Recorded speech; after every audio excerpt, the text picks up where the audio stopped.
तर नमस्कार मित्रांनो, तुमचं सर्वांचं स्वागत आहे माझ्या नवीन ब्लॉगमध्ये। तर आज आपण तुमच्यासाठी एक नवीन गोष्ट अशी घेऊन आलोत की आपण ह्या आपल्या रिक्षांबद्दल तुम्हाला माहिती सांगणार आहोत। त्या माहिती कशाबद्दल आहे मित्रांनो, ते सुद्धा तुम्हाला माहिती असणं सुद्धा गरजेचं आहे। कारण मित्रांनो, तुम्ही जर भविष्यात रिक्षा घेणार असाल किंवा तुमच्याकडे जर रिक्षा असतील तर तुम्हाला या महत्त्वाच्या माहिती असणं खूप गरजेचं आहे। कारण काही गोष्टी माहिती असल्याशिवाय आपण त्या गोष्टीमध्ये हात घालणं हे खूप चुकीचं असतं। त्यामुळे मित्रांनो, आता मी तुम्हाला एक मस्त आपल्या रिक्षांबद्दल काही गोष्टी सांगणार आहेत, तर त्या तुम्ही माझ्यासोबत एन्जॉयमेंट करा आणि जाणून घ्या। तर मित्रांनो, आज आपल्या समोर बजाज आरीच्या दोन्ही रिक्षा उभ्या आहेत। तुम्हाला मी सांगितलं की दोन्ही रिक्षांमध्ये किती वर्षाचा फरक आहे, 3 ते 4 वर्षाचा फरक आहे। तर मित्रांनो, या लोगो बघू शकता, तर हा आहे बजाज आरीचा लोगो। हा लोगो पूर्णपणे वेगळा आहे आणि त्याच्यानंतर या रिक्षाचा बघा, बजाज आरी हा पण लोगो पूर्णपणे वेगळा आहे। अशाच काही माहिती आहेत ना, त्या पण खूप वेगवेगळ्या आहेत, तर त्या मी तुम्हाला दाखवणार आहे। तर या माझ्यासोबत। तर मित्रांनो, परत आपण दुसरी रिक्षा दाखवले, तर जवळ या आणि कॅमेरा दाखवा।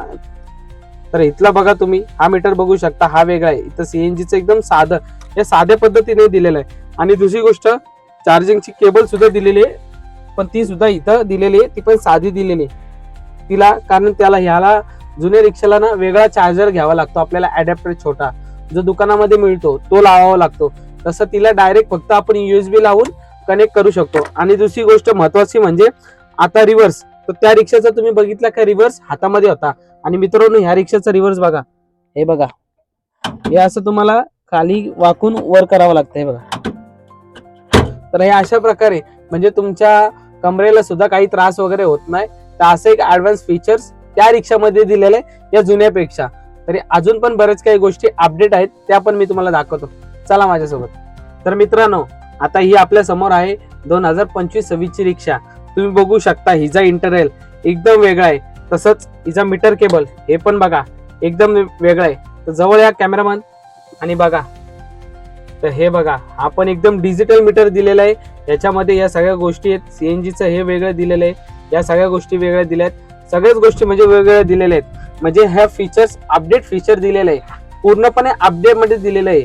तर हे वेगळे, हे 2025-26 मध्ये येणार आहे, तर ते सुद्धा मी तुम्हाला बघायला भेटणार आहे। त्याच्यानंतर चार्जिंगचं केबल सुद्धा दिलेलं आहे, हे बघा तुम्ही बघू शकता, ते पण एकदम ऍडव्हान्स फीचर दिलेलं आहे। तर अजून पण बऱ्याच गोष्टी आहेत, तसं की उदाहरणार्थ मी तुम्हाला रिव्हर्स दाखवतो।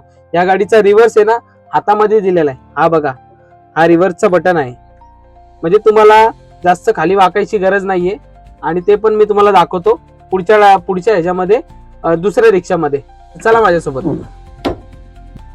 तर मित्रांनो, परत आता आपण बघणार आहोत की इंजिनच्या बाजूला आपण जाणार आहोत। आणि महत्वाचं म्हणजे या दोन्ही रिक्षांमध्ये ना सेन्सर दिले आहेत, ते सेन्सर जपणं खूप महत्वाचं आहे। चला मी तुम्हाला दाखवतो, हे बघा। तर ही आपली रिक्षा आहे 2022 ची।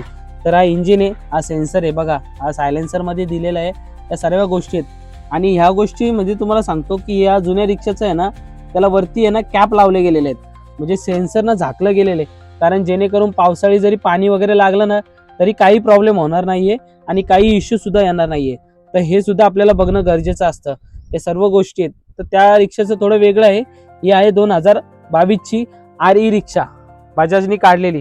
श्री सेवा वडखल येथे ही रिक्षा भेटते। आणि अजून बऱ्याचशा यांच्या ब्रांचेस सुद्धा आहेत, जसं की लोणावळ्यामध्ये, आकुर्डीला आहे, पुण्याला, त्याच्यानंतर वडखलला आहे, पेनला, पनवेलला आहे, बऱ्याच ठिकाणी आहेत। तर हे झालं 2022 च्या रिक्षामधलं महत्वाच्या गोष्टी। चला, तर आपण आता तुम्हाला दाखवणार आहे 2025 ची। तर मित्रांनो, आता आपण बघणार आहोत 2025-26 ची रिक्षा।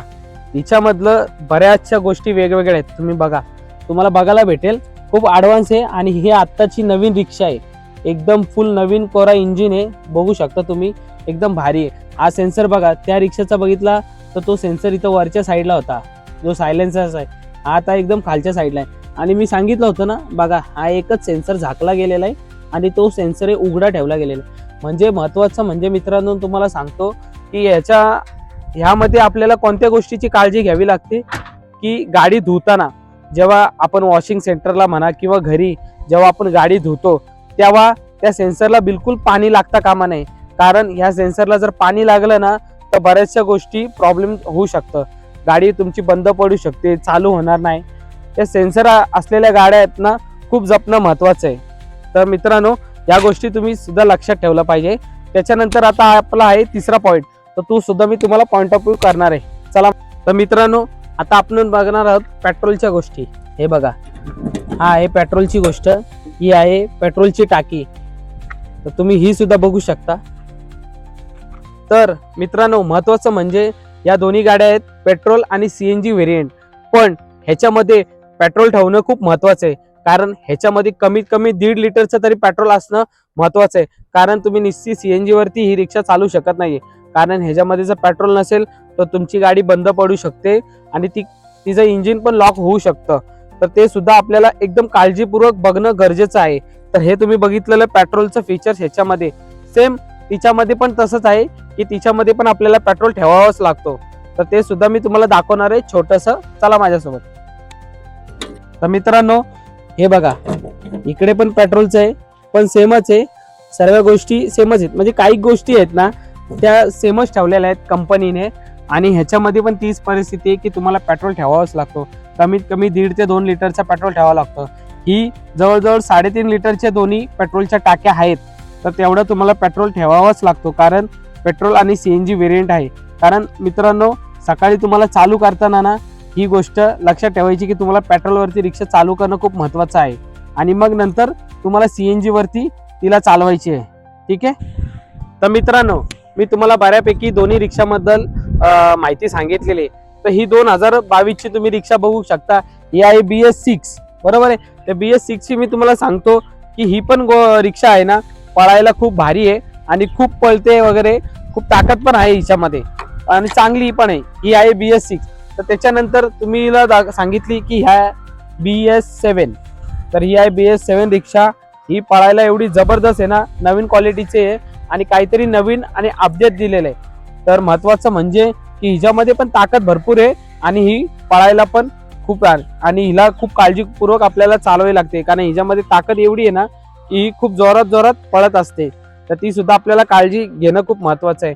तर आता तुम्ही बघितल्या दोन्ही रिक्षा, एक आहे 2022 मधली, एक आहे 2025-26 मधली. ही आहे BS6, ही आहे BS7. तर अशा मी माझ्या पद्धतीने तुम्हाला थोडक्यात माहिती सांगितलेली आहे. मला माहित नाही की ती माहिती कितपत योग्य आहे आणि कितपत काय नाही, पण तुम्हाला ह्याच्यातून काय निष्पन्न भेटतं आणि काय तुम्ही ह्याच्यातनं घेऊ शकता हे सुद्धा बघणं खूप गरजेचं आहे. तर मित्रांनो, अशा प्रकारे या माहितीपूर्वक व्हिडिओ मी तुम्हाला सांगितलेला आहे. तर काही चुकलं वगैरे असेल तर मला माफ करा, पण मी माझ्या पद्धतीने मला जेवढं माहिती होतं आणि मला असं वाटलं की तुमच्यापर्यंत मी पोहोचलं पाहिजे, कारण मी सुद्धा रिक्षा चालवतो आणि आमच्या घरामध्ये पण रिक्षा आहे. आणि महत्त्वाचं म्हणजे या दोन्हींमधली जी ह्याच्या पहिले जी रिक्षा निघाली ती म्हणजे BS4. काय भारी आहे, जबरदस्त गाडी आहे. BS4 4 स्टॉक गाडी आहे, आणि त्याच्यानंतर त्याच्या आधी निघाली 2 स्टॉक गाडी. अशा प्रकारे ह्या गाड्या निघाल्या आहेत. तर त्या गाड्या आता बंद झाल्यात, कंपनीने बंद केलेल्या आहेत. पण त्याच्यानंतर या अशा अपडेट गाड्या निघत चाललेल्या आहेत. इथून पुढे असेच नवीन अपडेट कंपनी काढत राहील आणि तुमच्या समोर उपस्थितीत करत राहील. तर अशा प्रकारे ही माहिती आहे रिक्षाबद्दल. तर तुम्हाला आवडली असेल तर नक्कीच मित्रांनो शेअर करा आणि भरभरून लोकांना पाठवा आणि बघत राहा. आणि माझ्या ब्लॉगला तुम्ही बघितल्याबद्दल थँक्यू सो मच. आणि माझ्या चॅनलला सबस्क्राईब करा, लाईक करा, शेअर करा आणि महत्त्वाचं म्हणजे व्हिडिओ पूर्ण बघा. धन्यवाद.